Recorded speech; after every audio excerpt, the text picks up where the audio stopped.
Welcome to Tea Time with Karen. Today I'm going to talk about raw milk, and I think this really gets into our food policy a lot. So raw milk is in most states banned, and you can get it. I've gotten raw milk before, but buying it I felt like I was doing something illegal, which I shouldn't have to feel when it comes to buying food. And so one of the things is that milk became pasteurized, and I think the reason for pasteurization is more for the type of farming that we were doing than for the health of the public.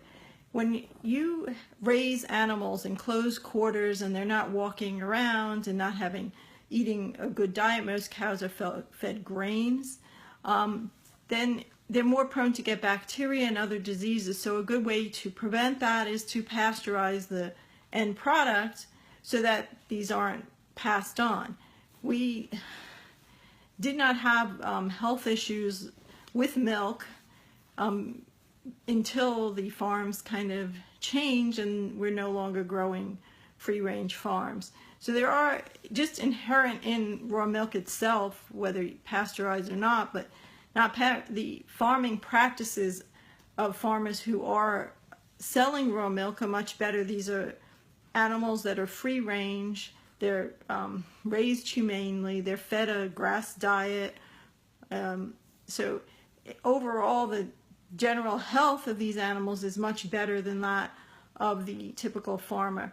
The other thing too that people don't realize with milk is that the way we gather milk is very different than the way our ancestors, when we first became farmers, gathered milk. The milk, when the cows were pregnant, traditionally, the cows would not have been milked. They would wait until after the cow gave birth, and then they would go back to milking the cow. So the cow kind of had a rest. In current farming practices, the cow is continued to be nursed or milked till towards the end of the pregnancy, and that means that the hormone levels in the milk are going to be different.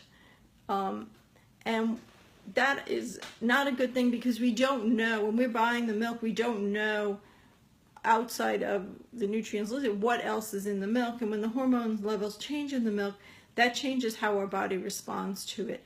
And with the way we gather milk, they're gathered in big farm lots, we don't know which milk had higher protein, higher hormones in it, and which milk didn't, because they're all put together in the same vat at the end of the day when they're collected. So having a good source of milk is a good thing, whether you buy raw milk from a farmer or even if you can find a local farmer and you feel pasteurization is better, to get pasteurized milk from a local farmer, so at least you know that practices are better.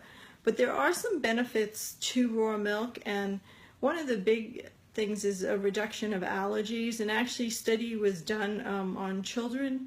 I think in the study there were about 8,000 children, and they looked at the diets of the children. One of the conclusions was that the kids that had raw milk in their diet were healthier, had less allergies. So that's really a good thing. And part of the reason for, like, we know that their milk is an allergy is that during the pasteurization process, the lactase enzyme is destroyed, and lactase is what our body needs to help us break down milk. And this enzyme, humans don't have in their body anymore after weaning period, that we tend not to have that because it would no longer be needed, but it would be needed if we are still drinking milk from other animal sources. So we need to get that somehow. So the pasteurization actually destroys that. Raw milk is high in fat-soluble vitamins like vitamin A, D, K2, and these are really important for us, and these tend to be deficient in the American diet. They also have higher sources of calcium, magnesium, and potassium. When the milk is heated up in the process of pasteurization, a lot of the enzymes get broken down, and also raw milk has probiotics, and these also would get destroyed in the heating process. So having probiotics is really good and helpful for your gut. So I think that people should be able to choose whether or not to drink raw milk. And like I said, my one experience buying it was that I felt like a criminal, and the whole thing was done, it was in an unmarked truck. I had to give the farmer cash, and he gave me the milk. So it really felt like I was doing something wrong when all I was trying to do is get healthy food for my family and myself. And you know, I feel that for me, I feel that raw milk is a better option if I'm going to be drinking milk. But the one thing, even if you can't get the raw milk, you can get raw cheeses. So that's another better option, because those will have the benefits of the enzymes and the vitamins and probiotics that are missing through the pasteurization process. Anyway, that's it for Tea Time with Karen, and I will see you tomorrow.